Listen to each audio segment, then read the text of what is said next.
పుణ్యమాని మనకు తెలంగాణ రాష్ట్రం వచ్చింది. ఆ మహనీయుని గౌరవించుకోవాలని గుండెల్లో పెట్టుకోవాలని 125 ఫీట్ల ఎత్తున ఉండేటువంటి ప్రపంచంలోనే ఎక్కడ లేనటువంటి భారతదేశంలో ఎక్కడ లేనటువంటి అంబేద్కర్ విగ్రహాన్ని మనం హైదరాబాద్లో కట్టుకున్నాం. పోయిన సంవత్సరం మీరందరూ కూడా చాలా మంది వచ్చినారు. బ్రహ్మాండంగా దాన్ని ఆవిష్కరణ చేసుకున్నాం. కానీ నిన్న అంబేద్కర్ జయంతి ఆ విగ్రహం పెట్టిన తర్వాత జరిగిన తొలి జయంతి ఈ లిల్లీ పుట్టకాల ప్రభుత్వం ఏం చేసింది? అక్కడికి గవర్నమెంట్ పోలే. ఆ మహనీయునంత హిమాలయ పర్వతమంత ఎత్తున్న విగ్రహానికి ఒక పువ్వు పెట్టలే, ఒక పూలమాల పెట్టలే, అంజలి ఘటించలే. అనేక రాష్ట్రాల నుంచి ప్రజలు వచ్చినారు చూడడానికి. వాళ్ళ కనీసం మంచినీళ్ళు ఏర్పాటు చేయలే, గేట్లు బంద్ చేసి తాళాలు వేసినారు. దీన్ని ఏమంటారు? అహంకారమా? కండకావరమా? ఏమనుకోవాలి దీనికి? అజ్ఞానమా? ఎవరు పెట్టిన విగ్రహమే కదా. మనం ఒక విగ్రహమే పెట్టుకోలే. ఆయన పెట్టిన ఆర్టికల్ 3తోనే తెలంగాణ వచ్చింది. కాబట్టి రాష్ట్ర సెక్రటేరియట్ కూడా సచివాలయానికి కూడా అంబేద్కర్ మహనీయుని పేరే పెట్టుకున్నాం. విగ్రహం కాడికి పోలే. మరి ఆ సెక్రటేరియట్ ఎందుకు కూర్చుంటున్నారు? సిగ్గు లేకుండా కూర్చుంటున్నారా? అది కూడా అంబేద్కర్ పేరు మీదనే ఉన్నది కదా. యాదగిరి గుట్ట కూడా బీఆర్ఎస్ గవర్నమెంటే కట్టింది. మరి ఆడిపోయి ఎందుకు మొక్కుతున్నారు? ఎమ్మెల్యేలు ఉండే క్వార్టర్లు కూడా బీఆర్ఎస్ గవర్నమెంటే కట్టింది. గెలిచిన కాంగ్రెస్ ఎమ్మెల్యేలు దానిలో ఎందుకుంటున్నారు? అంటే అన్ని తీసేస్తారా? మిషన్ కాకతీయ చెరువులు బంద్ చేస్తారా? ఏమేం బంద్ చేస్తారు?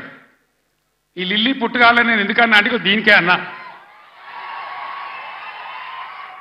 ఒకనాడు ఇదే లిల్లీ పుట్టుకాల పార్టీ సింగూరు ప్రాజెక్టు మన నోరు కొట్టి మన ఎండబెట్టి ఒక డ్రాప్ ఒక చుక్క నీళ్లు కూడా మనకి ఇయ్యలే.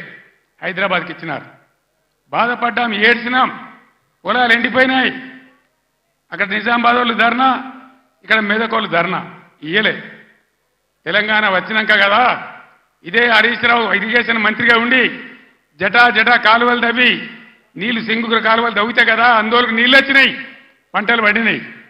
ఎక్కడి నుంచి వాడుకున్నావు సింగూరు నీళ్లు? ఇచ్చినరా వీళ్ళు? వచ్చినాయా అన్నాడు నీళ్లు? ఇవాళ ఏం చేస్తారు ఈ లిల్లీ పుట్టుగాళ్ళు? సంగమేశ్వర బసమేశ్వర 2 లిఫ్ట్లు పెట్టుకున్నాం బ్రహ్మాండమైనటువంటి. కాళేశ్వరం నీళ్లతోని సింగూరుకు లింకు పెట్టుకున్నాం కాబట్టి అటు నిజాం సాగర్ కానీ ఇటు మెదక్ జిల్లా కానీ మలన్న సాగర్తో కలుపుకున్నాం కాబట్టి బ్రహ్మాండంగా సంగమేశ్వర బసమేశ్వర నారాయణ ఖేడ్కు జైరాబాద్కు నీళ్ళు వచ్చేటువంటి లిఫ్ట్ పెట్టుకున్నాం. అక్కడ 1,00,000 ఎకరాలు, ఇక్కడ 1,00,000 ఎకరాలు. ఆందోళన నియోజకవర్గానికి కూడా 1,00,000 ఎకరాలు. ఎక్కడ పెట్టిన దాన్ని?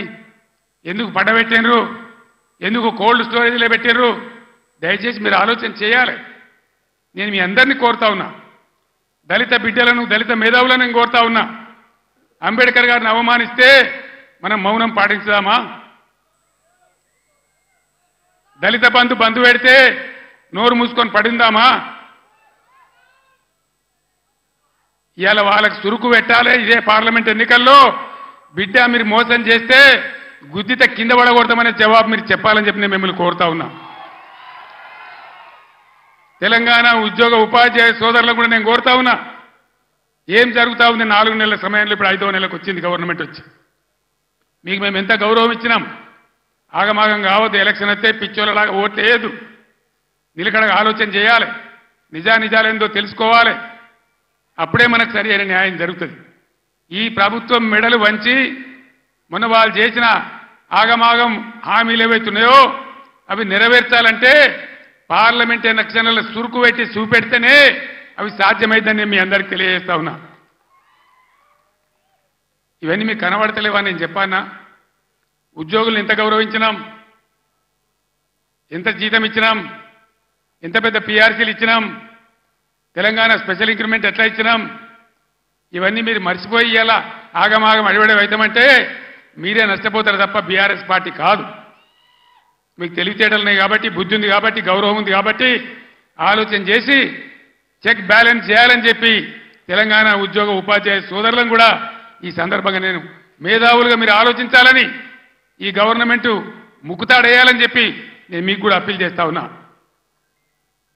ఇక్కడికి పోయి మన కరెంటు 9 ఏళ్ళ కన్నురేప కొట్టినంత సేపు అయినా కరెంటు పోయిందా? ఇవాళ పోతుందా? మరి ఇట్లే పోవన్నా ఉండాలి కదా. ఉండాలంటే పార్లమెంట్ ఎలక్షన్లో బీఆర్ఎస్ గెలవాలి.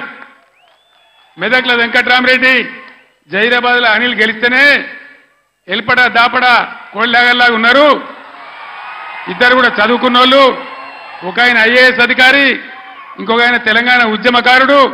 బ్రహ్మాండంగా ఈ కాంగ్రెస్ ముక్కు విండి మీ హక్కులు సాధించాలంటే వాళ్ళని గెలిపించాలని చెప్పి నేను మిమ్మల్ని కోరుతా ఉన్నా. గెలిపిద్దామా? కారు గుర్తుకే. సభ అయిపోలేదు, ఉండండి.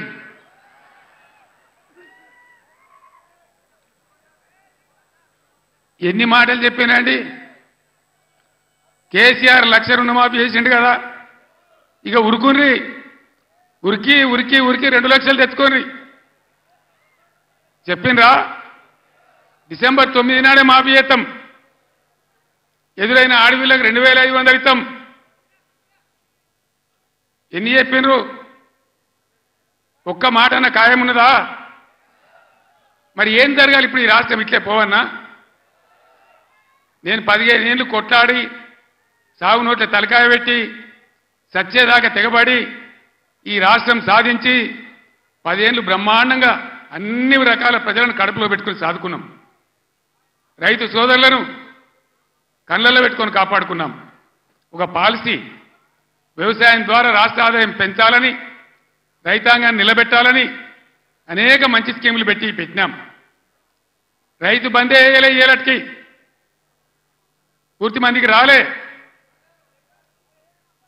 పంటలు వచ్చినాయి, అవి కొనే దిక్కులేదు. కనీసం మద్దతు ధర పోగా 500 బోనస్ ఇస్తామన్నారు. బోనస్ బోగసేనా? బోనస్ వసూలు చేయన్నా? ఈ ప్రభుత్వాన్ని మెడలు వంచానా? వంచాలంటే మేము కొట్టి వంచాం, మీ ఓటు ద్వారానే వంచాలి. సిద్దిపేట వాళ్ళు మంచి దారి చూపించారు. హరీష్ నాయకత్వంలో పోస్ట్ కార్డుల ఉద్యమం చేస్తా ఉన్నారు. ఇవాళ ఇక్కడ సంగారెడ్డి ఈ వేదిక నుంచి నేను యావత్తు తెలంగాణ రైతాంగానికి పిలిపిస్తా ఉన్నా. 2 లక్షల రుణమాఫీ వెంటనే చేయాలని, ఎండిపోయిన పంటలకు 25,000 నష్టపరిహారం ఇవ్వాలని, ఎకరానికి బోనస్ ఖచ్చితంగా ఇవ్వాలని, వడ్లు వెంటనే కొనుగోలు చేయాలని రాష్ట్ర వ్యాప్తంగా రైతాంగం దయచేసి రేపటి నుంచే పోస్ట్ కార్డు ఉద్యమం మొదలు పెట్టాలని కూడా సిద్దిపేటను మార్గదర్శకంగా తీసుకొని చేయాలని నేను కోరుతా ఉన్నా. ఇవన్నీ చేయాలని అడిగితే ఇప్పుడే పోచారం గారు అన్నాడు, ఒక మంత్రి ఏమో రైతు బంధు అడిగితే చెప్పుతోని కొట్టిండ్రు అంటాడు. ఇంకో ముఖ్యమంత్రిని ఇవన్నీ ఏమైనాయి, ఎందుకు ఏమని గట్టిగా నిలదీస్తే ఏం మాట్లాడతారు లిల్లీ పుట్టుగాళ్ళు? నీ గుడ్లు వీకి గోటీలు ఆడుకుంటాము, నీ పేగులు తీసి మెడలేసుకుంటాము, నిన్ను పండబెట్టి తొక్కుతాము, నీ ముడ్డి మీద షెటి లేకుండా షెటీలు గుద్దుకుంటాము. ఇదేనా 10 ఏళ్లలో నేను ముఖ్యమంత్రి ఉన్నప్పుడు ఒక్కసారి ఇటువంటి మాట విన్నారా? ఇంత అగౌరవంగా మాట్లాడినామా? ఇంత అన్యాయం మీ కళ్ళ ముందనే జరగాలనా? దయచేసి ఆలోచన చేయాలి. ఎలక్షన్ అంటే, ఓట్లు అంటే ఏదో